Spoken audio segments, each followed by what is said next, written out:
지금부터 내가 해주는 얘기 들어주겠니? 할렐루야. 오늘 하나님께서 주시는 은혜의 말씀은 출애굽기 8장 25절에서 27절 말씀이 되겠습니다. 구약성경 출애굽기 8장 25절에서 27절 제가 봉독해 드리겠습니다. 영상을 참조하실 분들은 참조하십시오. 바로가 모세와 아론을 불러 이르되 너희는 가서 이 땅에서 너희 하나님께 제사를 드리라. 모세가 이르되 그리함은 부당하니이다. 우리가 우리 하나님 여호와께 제사를 드리는 것은 애굽 사람이 싫어하는 바인즉 우리가 만일 애굽 사람의 목전에서 제사를 드리면 그들이 그것을 미워하여 우리를 돌로 치지 아니하리이까. 우리가 사흘 뜰쯤 광야로 들어가서 우리 하나님 여호와께 제사를 드리되 우리에게 명령하시는 대로 하려 하나이다. 아멘. 오늘은 사흘길쯤이라는 제목으로 하나님 말씀을 상고하겠습니다. 방금 우리가 읽은 본문은 출애굽 당시에 네 번째 재앙이 있은 후에 바로와 모세가 나눈 대화의 일부분입니다. 그런데 여기서 모세가 한 말은 모세가 처음으로 한 말이 아니고 하나님께서 이미 알려주셨던 이야기였죠. 하나님께서 모세를 부르실 때 모세는 준비되어 있지 않다고 생각했습니다. 그래서 하나님의 그 부르심을 거절하려고 했었죠. 그렇게 거절하려고 했던 이유 중에 하나가 말을 잘 못한다, 말주변이 없다 하는 것이었어요. 그러나 우리 자비로우신 하나님은 그 거절하는 모세를 격려하시면서 내가 애굽에 가서 무슨 말을 해야 될지 다 가르쳐 주겠다. 그리고 바로 즉 애굽 왕 앞에서 해야 될 말도 가르쳐 주겠다 하면서 다 가르쳐 주셨어요. 출애굽기 3장 18절 말씀 한번 같이 읽어볼까요? 자, 시작.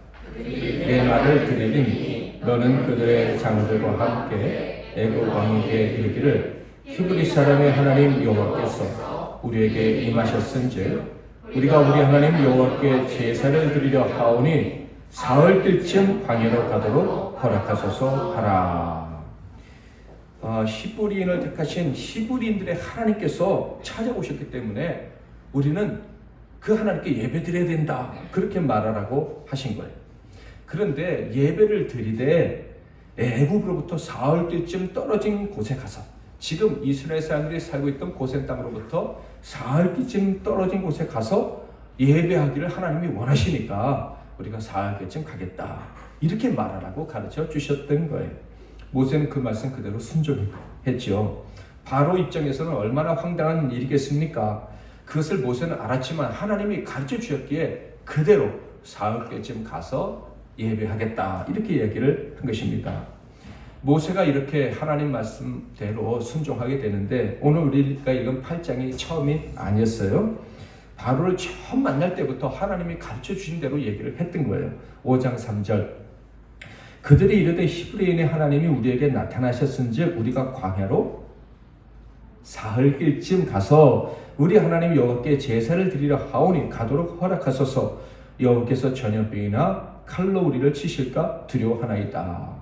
처음 만나자마자 이렇게 말했던 거예요. 보기 좋게 거절을 당했죠. 그러자 하나님께서는 모세를 통해서 내리기로 작정하셨던 10가지 재앙을 이제 내리기를 시작하셨어요. 그 재앙 하나하나는 이 애굽 왕 바로에게조차 아주 고통스러운 일이었습니다. 그러니 백성들에게는 얼마나 고통스러웠겠습니까?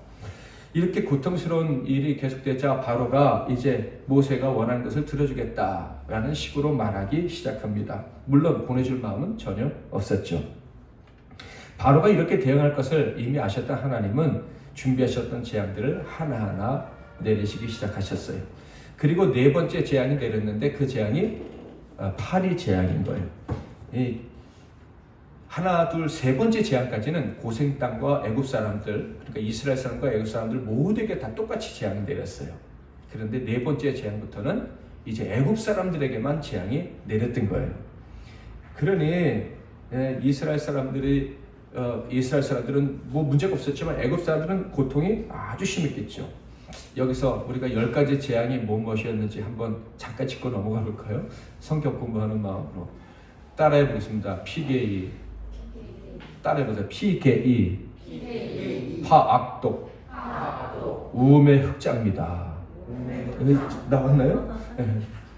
피개이 파악독 우음의 흑장 이렇게 피제한 개구리 이 파리 악독 악질 독종 우박 메뚜기 흑암 장제휴 이렇게 10가지 재앙을 하나님이 내리셨어요.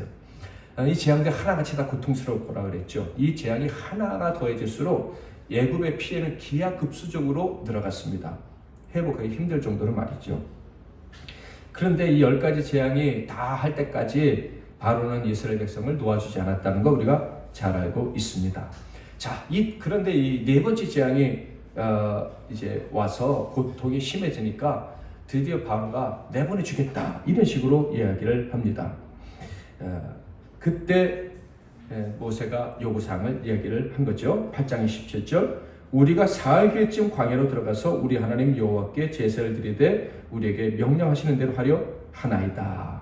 하나님이 원래 말씀하셨던 대로 바로가 요구사항이 뭐야? 얘기할 때 딱 얘기를 한 거예요.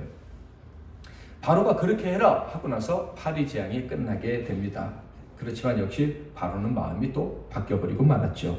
32절 그러나 바로가 이때에도 그의 마음을 완강하게 하여 그의 백성을 보내지 아니하였더라.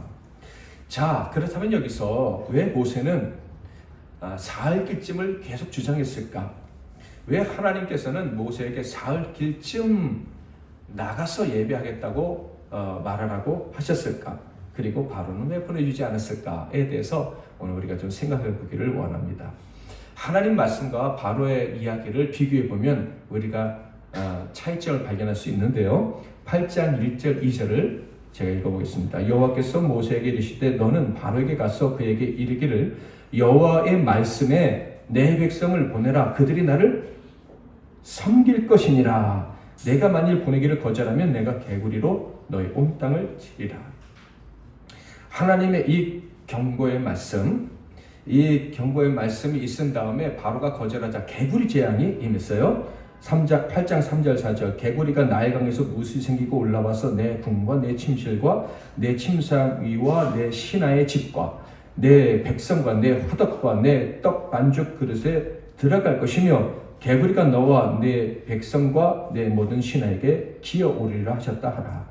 말이 이렇지 생각해 보세요. 개구리가 막 이렇게 내 몸에 막 기어오르고 막 밖을 열는데 거기도 개구리가 있고 끈적끈적하게 막 얼마나 끔찍한 일입니까? 그래서 바로가 항복을 해요. 그런데 항복하면서 뭐라고 말했는지 아십니까? 아까 하나님께서 하신 말씀과 잘 비교해서 들어보세요. 자, 8절은 같이 읽어보겠습니다. 시작. 바로가 모세와 아론을 불러 이르되 여호와께 구하여 나와 내 백성에게서 개구리를 떠나게 하라. 내가 이 백성을 보내리니 그들이 여호와께 제사를 드릴 것입니다. 하나님은 뭐라고 얘기하셨어요? 나를 섬겨라 그랬는데 바로는 제사해라 이렇게 얘기하고 있어요. 이게 한 번만 있었다면 우연이겠지만은 또 그렇게 요 패턴이 반복이 돼요. 8장 20절 파리 재앙을 내리기 전에 하나님 하신 말씀이에요. 여호와께서 모세에게 이르시되 아침에 일찍 일어나 바로 앞에 서라. 그가 물 있는 곳으로 나오리니 그에게 이르기를 여호와께서 이와 같이 말씀하시기를 내 백성을 보내라. 그러면 그들이 나를 섬길 것입니다. 21절 내가 만일 내 백성을 보내지 아니하면 내가 너와 내 신하와 내 백성과 내 집들의 파리떼를 보내리니 애굽 사람의 집집의 파리떼가 가득할 것이며 그들이 사는 땅에도 그러하리라. 자, 하나님께서는 지금 이스라엘 백성을 내보내라. 나를 섬겨야 되니까. 근데 모세는 아니다. 섬겨서는 안 된다. 그냥 제사만 해라. 이렇게 얘기하는 거예요. 25절 바로가 모세와 아론을 불러 이르되 너희는 가서 다 같이 이 땅에서 너희 하나님께 제사를 드리라. 사흘길쯤도 안 되고 섬기는 것도 안 되고 그냥 여기서 제사만 해라. 이렇게 얘기하는 거예요. 28절 바로가 이르되 내가 너희를 보내리라. 너희가 너희의 하나님 여호와께 광야에서 제사를 드릴 것이나 너무 멀리 가지는 말라. 그런즉 너희는 나를 위하여 간구하라. 이 말은 언제 한 거예요? 모세가 안 된다. 우리가 사흘길쯤 가야 된다고 하니까 멀리는 가지 말고 그 가까운 데서 제사하는데 제사할 때 누구를 위해서 기도해라? 하나님께 영광을 올려드린 기도가 아니라 나를 위해 기도해라. 바로의 마음이 무엇인지 알 수 있죠? 여전히 자기가 주인 노릇하겠다는 거예요. 하나님을 섬기면 안 되고 그래 제사를 해, 종교 행위는 해. 그렇더라도 섬기는 것은 나야, 섬겨야 될 대상은 나야, 이렇게 주장하고 있다 하는 거예요. 하나님은요 이스라엘을 내 백성 삼겠다고 하신 분이고 그 약속을 지키시는 전능하신 분이십니다. 그러니 당신의 백성들에게 당연히 섬김을 받기를 원하시는 거예요. 유일한 신으로, 왕으로, 아버지로, 주인으로 섬김을 받기를 원하시는 거예요. 그러나 바로는 그 대접은 누가 받아야 된다? 내가 받아야 된다 라고 생각을 하는 거예요. 지금까지 이스라엘 백성들이 자기를 왕으로 섬겼고 주인으로 대우해 줬는데 그것만큼 포기할 수 없다. 예배는 드려. 그러나 주인은 나야. 이런 거예요. 사랑하는 성도 여러분, 여기서 이 출애굽 사건, 이 10가지 재앙에 있어서 바로와 관련된 사건의 영적 의미를 아셔야 돼요. 바로가 무엇을 상징하는 존재일까요? 바로는요, 우리 믿는 자들에게 여전히 주인 노릇하고 싶어하는 세상을 상징하는 거예요. 이 세상은요, 아무리 큰 대가를 치르더라도 우리에 대한 주권을 행사하려 해요. 심지어 이렇게까지 합니다. 예배 드려. 예배 열심히 해. 교회 열심히 나가. 그러나 세상을 더 두려워해야 돼. 하나님보다 나를 더 두려워하고 하나님이 뭐라고 말씀을 하시더라도 세상 나를 보고 염려하고 걱정해야 돼. 이렇게 하는 거예요. 그런데 어떻습니까? 이 세상에 순종하는 사람이 얼마나 많습니까? 하나님께 예배하면서도 하나님을 섬기지 않고 세상을 섬기는 사람이 너무 많다. 이런 얘기예요. 하나님이요 10가지 재앙을 내리셨어요. 10가지 재앙을 내릴 때까지 이스라엘 사람들을 안 보낼 거다. 그렇게 말씀하셨어요. 아니 하나님이 능력이 없어서 10가지 재앙을 내리셔요. 한 번에도 끝내실 수 있잖아요. 장자의 죽음 첫 번째 내리시면 되지. 왜 10번째까지 가셔서 내리십니까? 그렇게 안 하셔도 되는데 구태 10가지 재앙을 내리신 이유가 무엇이에요? 오늘 구체적으로 말씀드릴 수는 없지만 그냥 3가지로 요약해서 간단하게 먼저 말씀드리면, 첫째, 같이 해볼까요? 시작.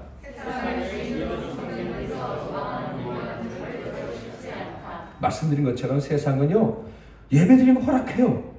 그러나 하나님을 주인으로 섬기는 것은 허락하지 않는다는 거예요. 거머리처럼 달라붙어가지고 너는 나를 섬겨야 돼, 나를 두려워해야 돼, 이렇게 만든다는 거예요. 여기에 설득당하는 사람이 얼마나 많은지.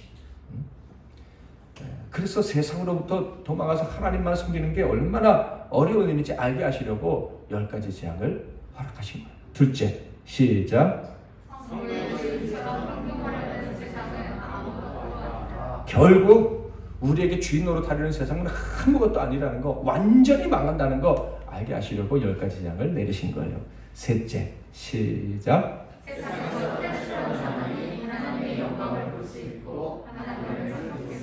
결국 주인이 바뀌지 않으면 진짜로 하나님을 섬길 수 없다는 거예요.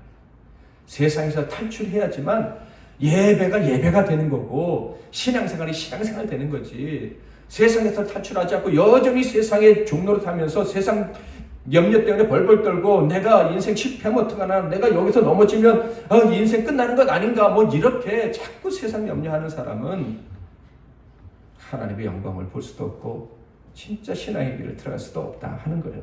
이 3가지 목적을 달성하시려고 하나님이 10가지 재앙을 내리셨다고 봅니다.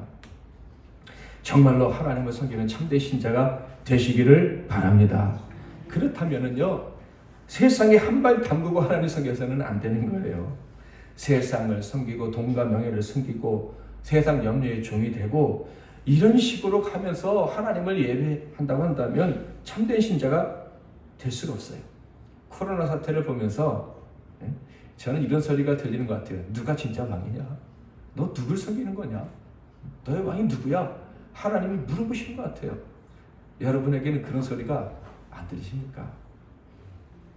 세상에서 철저히 나가서 하나님을 섬겨야지만 돼요. 그래야만 하나님의 영광에 동참하는, 하나님의 영광을 체험하는 참된 믿음의 길을 걸어가는 신자가 되는 거예요. 이런데 이렇게 이스라엘 사람들이 세상으로부터 도망쳐서 사흘길 좀 떠나서 하나님께 예배하는 이 일, 이게 단순히 종교적인 일이었을까요? 그냥 예배하기 위해서 가라, 이 정도의 사건이었을까요? 절대 그게 아니라는 거예요. 우리는 이미 성경을 통해서 알고 있지만 세상으로부터 도망쳐서 하나님만을 섬기는 그것은요, 참으로 사는 길이에요. 인간답게 살 수 있는 유일한 길이다 이 말이에요. 하나님이 인간에게 주신 그 거룩한 특권들을 자유롭게 행동하면서 복되게 살 수 있는 유일한 길이 거기서 세상부터 도망가는 거예요. 이건 완전히 실존적인 거예요. 우리의 삶에 직결되어 있는 거예요. 그냥 무슨 영적인 책에서만 있는 그런 종교적인 행동이 아니다 이런 얘기예요. 온 마음으로 하나님을 섬길 때 그게 정말로 사람이 복되게 살 수 있는 길이다. 이것이 출애굽 사건을 통해서 우리에게 주시는 교훈이다 하는 거예요. 혹시 나는 불행한 운명을 짊어지고 불행하게 살고 있습니까? 라고 생각되시는 분이 있다면 사흘쯤 떠나야 되는 거예요. 세상에서 완전히 떠나야 돼. 그러면 최고의 기회를 붙잡게 되는 것이다. 사랑하는 성도 여러분, 한번 질문하고 싶어요. 여러분은 최고로 복된 인생을 살 수 있는 기회를 하나님께로부터 선물 받았다라는 생각을 해보신 적이 있습니까? 혹시 지금 그런 생각을 하고 계십니까? 정말 그렇다면, 그렇게 살고 싶다면 주인이 바뀌어야 돼요. 완전히 바뀌어야 돼요. 하나님만을 섬기는 사람이 되어야 된다는 거예요. 애굽에서 살면 안 되고 애굽으로부터 사흘 길쯤 떨어진 곳으로 가서 하나님을 섬겨야 돼요. 자, 그렇다면 여기서 왜 사흘 길쯤이라는 말이 반복되어져 나오는지 좀 더 생각해 보도록 하겠습니다.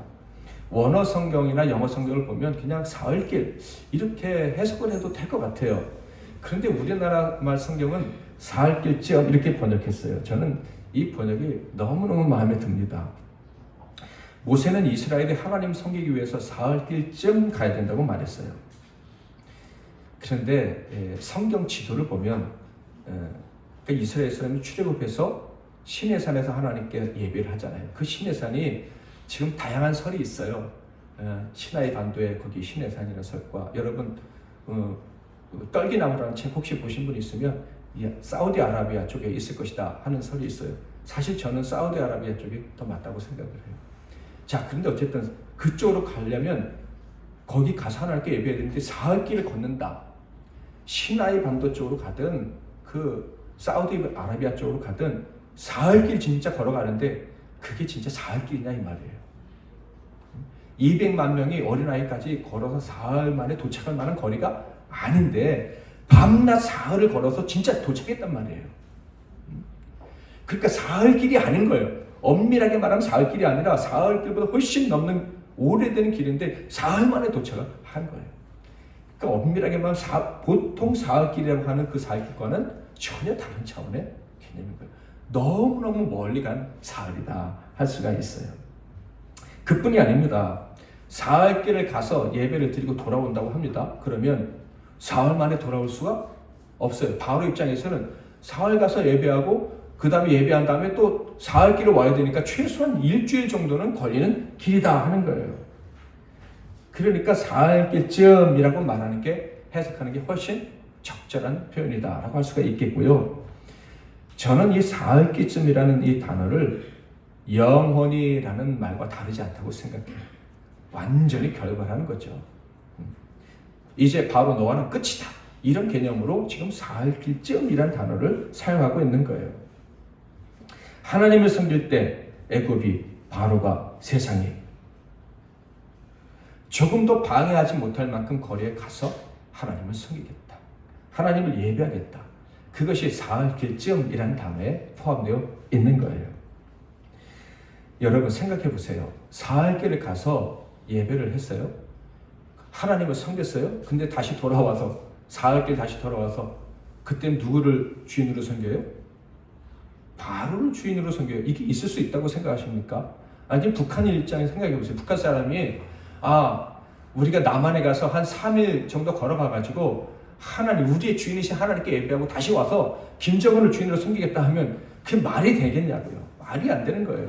사흘길쯤 가서 하나님을 섬겼다면 그걸로 그냥 끝이다 이런 뜻이에요. 영원히 하나님만을 섬기겠다. 그러므로 사흘길쯤이란 말은 사흘길 플러스 알파, 그 알파가 무한대죠. 바로가 절대로 이스라엘을 보낼 수 없었던 이유가 바로 그거예요. 사흘길쯤이라는 말을 안 했으면 안 보내줬을지도 몰라요. 근데 그 사흘길쯤이라는 말 때문에 바로는 절대로 이스라엘 사람들을 내보내줄 수가 없었다 하는 거예요. 저는 이 사흘길쯤이라는 이 말 속에 담긴 이 시간의 길이가 예수님이 죽으시고 부활하시기까지 걸렸던 그 사흘이라는 시간과 거의 같다라는 생각이 들어요. 자, 예수님이 죽으시고 부활하신 그 사흘이라는 기간 속에 어떤 일이 벌어졌어요? 사흘이 지나고 나니까 죽음이, 마귀가 예수님을 건드릴 수 없었어요. 그 사흘 동안만요? 아니죠. 사흘 이후부터 영원토록 예수님을 건드릴 수가 없었다. 사흘 후에는요, 그냥 부활하신 사건이 발생됐다, 이게 아니라 사흘 후에는 영원히 사는 생명이 탄생됐고 그 영원한 생명이 영원히 이어지게 된 거예요. 사흘은 모든 게 완전히 바뀌어버렸다. 할렐루야. 그러므로 저는 생각합니다. 믿는 자는 떠나야 되는 거예요. 사흘쯤 떠나야 되는 거예요. 다시는 하나님을 섬기는 데서 돌아올 수 없는 그곳으로 가야지. 거기서 진짜 인생이 시작이 되는 거고 믿음의 삶이 시작된다, 이런 얘기예요. 다시는 세상을 주인으로 섬기지 않을 각오로 예배를 할 수 있기를 바랍니다. 오늘 우리의 예배가 뭐 웅장한 오케스트라가 있는 예배는 아니지만은 오늘 이 예배가 나는 떠났다, 나는 사흘쯤 떨어진 곳에서 하나님을 예배한다, 내 운명은 이미 결정됐다, 이런 마음으로 드리는 예배가 될 수 있기를 축복합니다. 그래야지만 더 이상 세상의 비참한 운명에 굴복하지 않고 사는 거예요. 세상의 운명을 딱 듣고 일어서서 하나님의 말씀이 진짜 성취되는 그곳에서 사는 거예요. 우리는 하나님 말씀이 이루어지는 줄 믿고 사는 사람들이잖아요. 말씀과 상관없이 살아간다면 그건 믿음의 사람의 길이 아니죠. 그런데 우리가 사흘쯤 떨어지지 않으면 거기에 하나님 말씀이 이루어지지 않는 거예요. 하나님의 영광이 나타나지 않는 거예요. 그런데 진짜 믿음 생활이 안 되는 거예요. 최근 코로나 바이러스로 말미암아 우리 생활 양식이 너무나도 많이 바뀌었어요. 많은 전문가들은 코로나 이전 세계로는 못 돌아갈 것이다 라고 이야기하기도 합니다. 게다가 며칠 전에는 개성에서 남북한 연락사무소가 폭파됐어요. 이후로 막강한 미국의 군대가 지금 막 집결하고 있습니다. 한반도로. 먼저 미국이 공격할 거다, 이런 얘기까지 있어요. 전 세계는 한국에서 전쟁이 일어날까 봐 염려하고 있습니다. 게다가 중국과 인도, 러시아, 일본이 어느 때보다 막 서로 잡아먹겠다고 으르렁거리고 있어요. 게다가 일본과 중국 지진과 홍수가 막 난무하고 있고, 한국도 이제 그 지진에 피해서 벗어나지 못할 거다. 아니 이게 복잡하고 두려운 시대에 우리가 살고 있습니다. 학생들은 학교도 못 가고 고3 수험생들은 시험이 어떻게 될지 미래가 암담한, 도저히 알 수 없는 이런 세상에서 우리가 살고 있어요. 이렇게 급변하는 세상 속에서 우리가 행복하게 살 수 있을까? 잘 살 수 있을까? 또 우리 그리스도인들은 행복하고 잘 사는 정도가 아니라 바르게 살아야 되잖아요. 바르게 살 수 있을까? 이런 질문에 정말 우리가 답하기가 어려워요. 그런데 여러분, 우리 그리스도인들에게는요, 한치 앞을 내다볼 수 없는 그런 힘든 때라도요, 분명히 바르게 잘 살 수 있는 길이 있습니다. 아멘. 이 모든 상황과는, 이 세상의 상황과는 전혀 상관없이 바르게 살아갈 수 있고, 그리고 행복하게 살아갈 수 있는 길이 있는데, 그 길은 생각보다 아주 쉽고 간단합니다. 사흘쯤 떠나면 되는 거예요. 사흘쯤 떨어지면 되는 거예요. 다르게 표현하면요, 주님의 품에 안기는 것, 하나님 말씀에 자기 인생을 거는 것. 광야에 나가면요, 말씀만 있어요. 그렇죠? 그 말씀만 따라가면 되는 거잖아요. 헌신이라는 게 다른 게 아니라 말씀에 자기를 던지는 게 헌신인 거예요. 응? 사흘까지 떠나서 그렇게 하나님께 모든 것을 맡기면 되는 거예요. 아멘. 그것을 다르게 표현하면 저는 이렇게 표현할 수 있다고 생각합니다. 읽어볼까요? 시작. 제가요, 하나님의 영광을 위해서 합시다. 우리 주제도 그렇잖아요. 우리 주제. 근데 이렇게 얘기하면 하나님의 영광이 뭐지? 이렇게 생각하시는 분들이 여전히 많은 것 같아요. 자, 여기서 하나님의 영광이라는 개념을 오늘 확실하게 정리하고 넘어갔으면 좋겠어요. 자, 하나님의 영광은 뭐와 같다? 다시, 하나님의 영광은 그 하나님께 영광 올려드린다. 하나님이 우리와 함께 하신다. 이스라엘 사람이 하나님의 영광을 처음으로 봤어요. 어디서요? 시내산에서. 근데 하나님의 영광이 어떻게 나타났어요? 임재하심으로 나타났잖아요.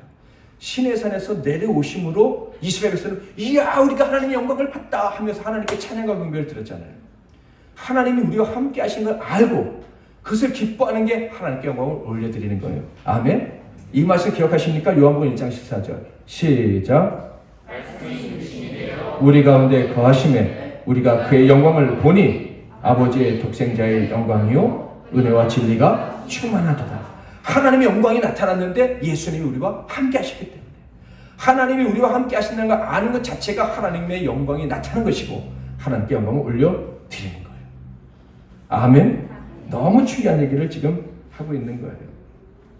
그렇다면 이제 우리는 하나님께 영광을 올려드릴 수가 있어요. 하나님의 영광을 보면서 살 수가 있어요.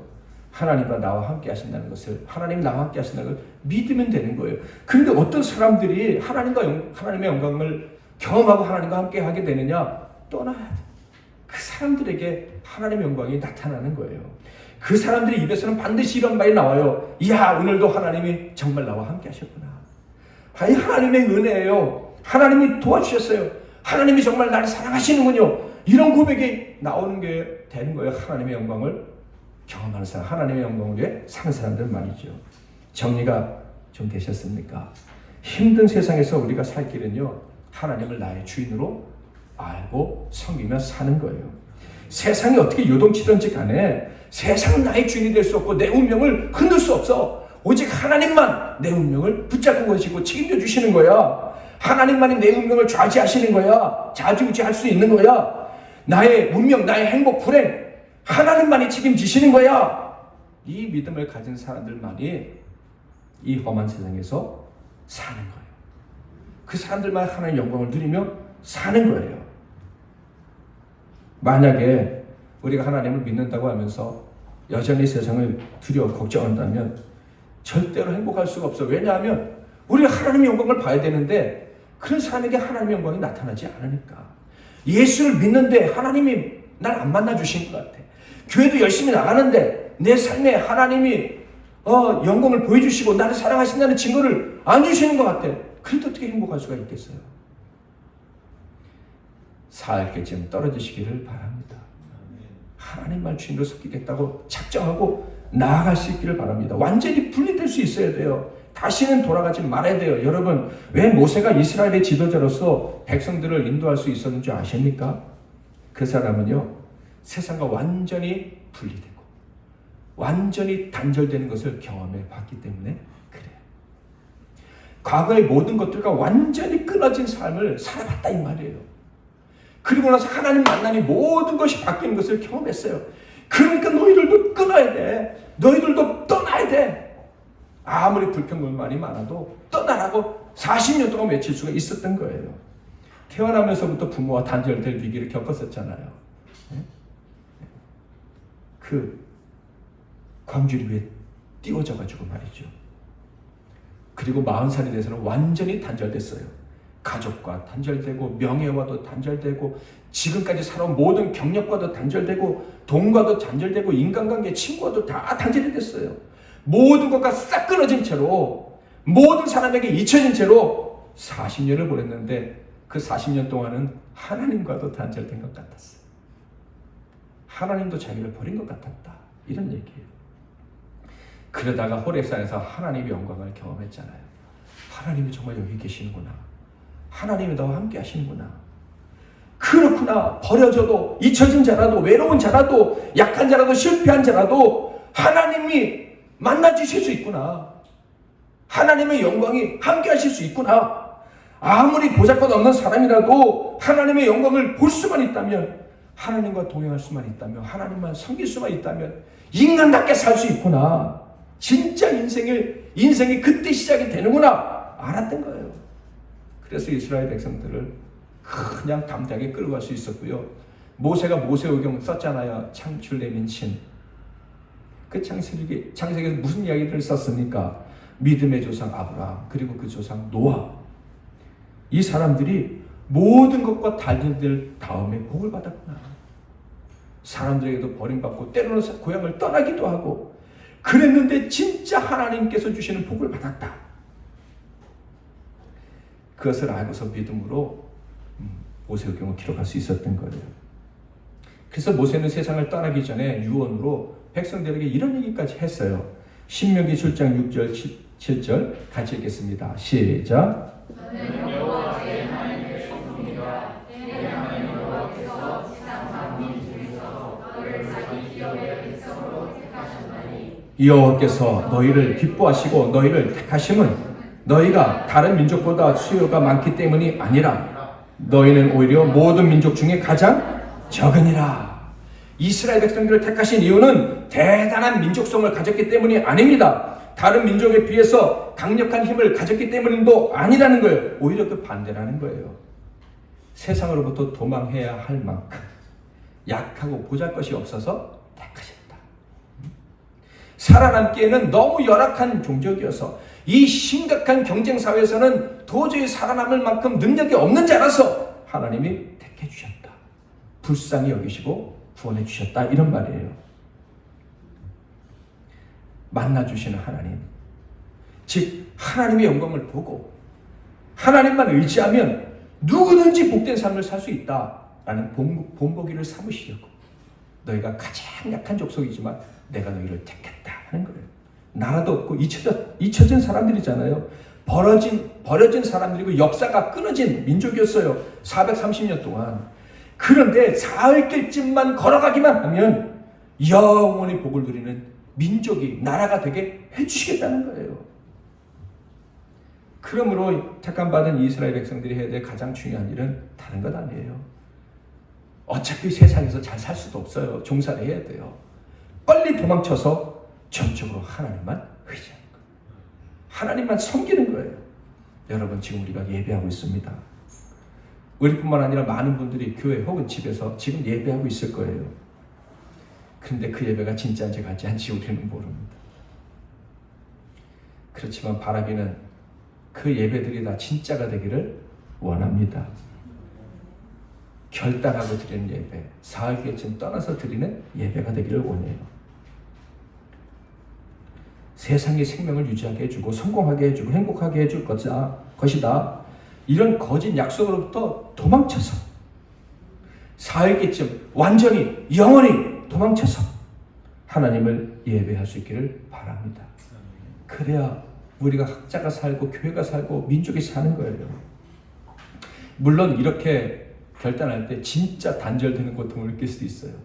사람들이 우리를 미워할 수도 있고요. 저가 완전히 정신병자야 이렇게 말할 수도 있어요. 그래도 우리가 선택해야 될 길은 이거 하나밖에 없습니다. 그리고 그 떠난 길에서 다시 돌아오지 않기 위해서 우리는 말씀과 기도와 복음 전하는 일에 최선을 다해야 되는 거예요. 말씀을 배우고 온 마음으로 기도하고 전도해야 됩니다. 왜? 돌아가지 않으려고. 말씀과 기도와 전도가 없으면 돌아가요. 그러니까 기도하는 거예요.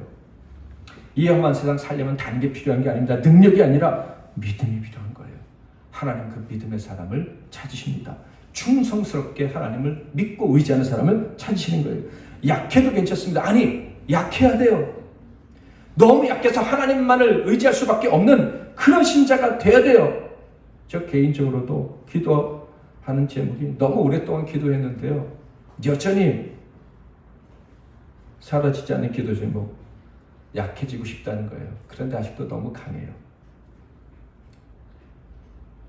제가 목사로서 강해지려는 박 목사, 그리고 강해지려는 종교 지도자들, 이런 사람들을 보면 환멸을 느낍니다. 저 자신에게도 마찬가지고. 약해지기 위해서는 단절이 필요합니다. 필요하다면 80년이라도 단절이 되어져야 돼요. 그래야 하나님이 제대로 영광을 받으시지. 그래야 하나님이 기다리는 예배를 우리가 올려드릴 수 있죠. 세상은 우리에게 강해지라고 얘기를 하지만 우리는 광야로 나아가야 됩니다. 세상이 아무리 비웃어도 약해져서, 하나님을 섬기기 위해서라면 약해져서 살아야 되는 거예요. 살 길이 좀 떨어져야 하는 거예요. 그런데 그게 살 길임을 우리는 잊어서는 안 됩니다. 어린아이 같이 약해질 수 있기를 바랍니다. 이제 다시 결단해보지 않으시겠습니까? 진짜 예배가 있을까? 진짜 예배는 어디 있을까? 많은 사람들이 찾고 있잖아요. 저 사람은 진짜 예배야, 저 사람은 가짜 예배야. 이러기 전에 우리 각자가 참된 예배를 드릴 수 있기를 바랍니다. 사흘 길쯤 떠나기로 결단하고 그렇게 영원히 떨어져서 살아가는 저와 여러분 될 수 있기를 주님의 이름으로 축복합니다.